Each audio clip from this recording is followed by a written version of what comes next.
Feels like I'm falling. Hello everyone, Ryan here, and today I'm going to be doing a review of the new Atheists album titled Fear of Life.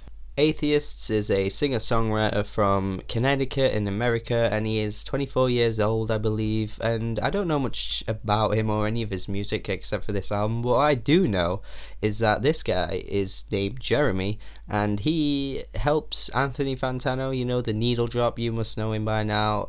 He helps him out on the site and does some articles on the site and some help with the videos Fantano makes, I believe.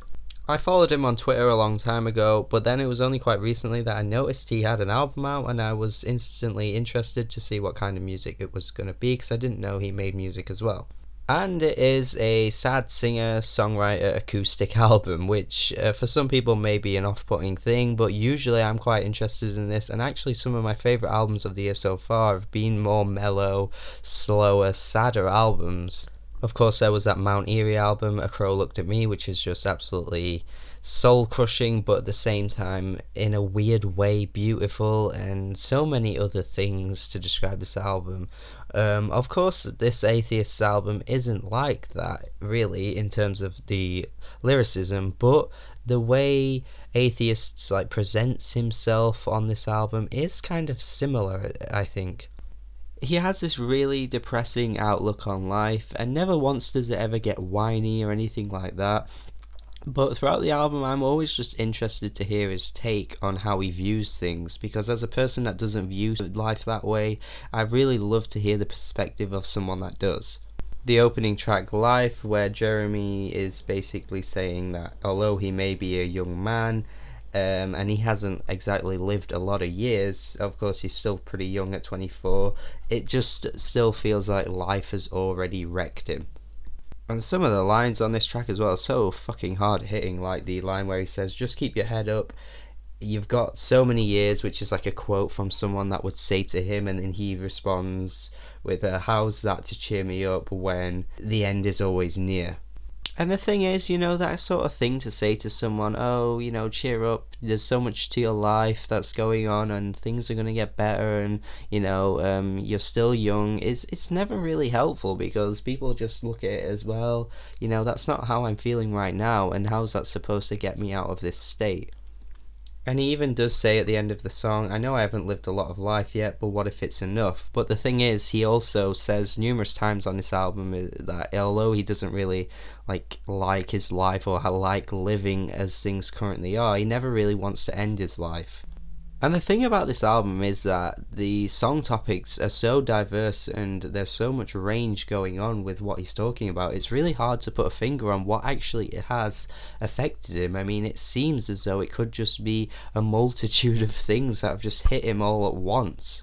There's the track Break the Spell, which seems to be about how he's put some kind of spell on himself. You know, it's a metaphor, of course, and how he's forced into seeing things very differently to the way they actually are. Like, reality is skewed because of this spell that's been put on him, but he comes to the realization at the end and says that it was never his intention to see life this way or be this way.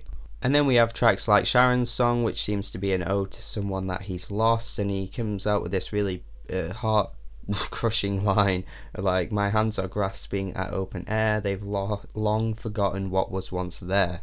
So I get this impression that this album isn't exactly focusing on one theme, which is totally fine, it doesn't need to, but at first I thought there was some kind of major theme going on, but I just haven't quite worked it out if there is one.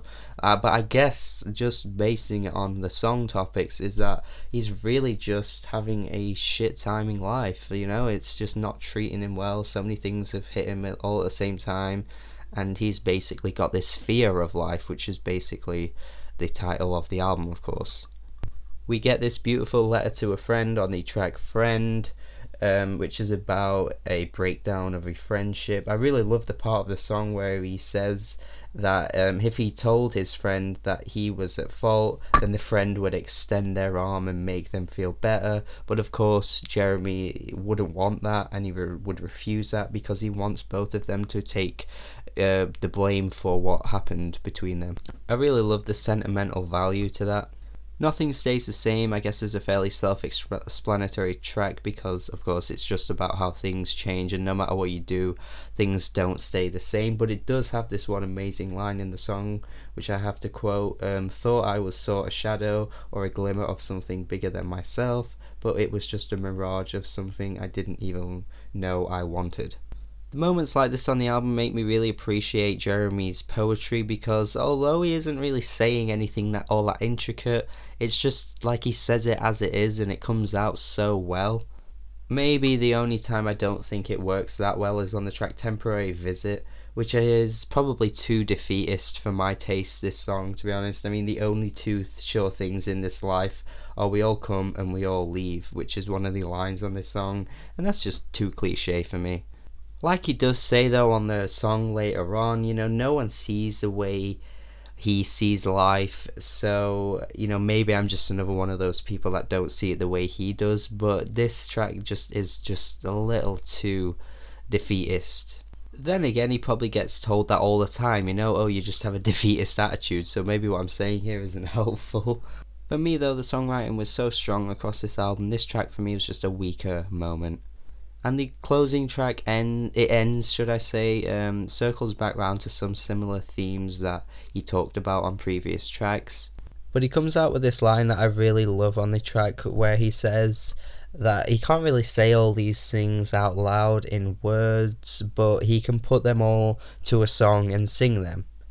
Which I really have to love this line because it's really common in music, where musicians know how to pour all their feelings into art, but then when they actually, try and talk about it just in person, they really struggle. And I suppose that's what this album essentially is, it's not necessarily all about one thing, it's just all of his feelings about life, all poured into one album, compiled across so many different songs about different topics, and it makes for a pretty damn good album.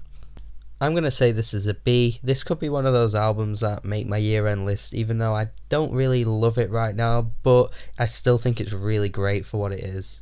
I have a real soft spot for this kind of music, and Atheists does it so well that I have to compliment it on many levels. Make sure you give this album a listen. If you like this review as well, make sure you subscribe to the channel for more reviews, and have a good day.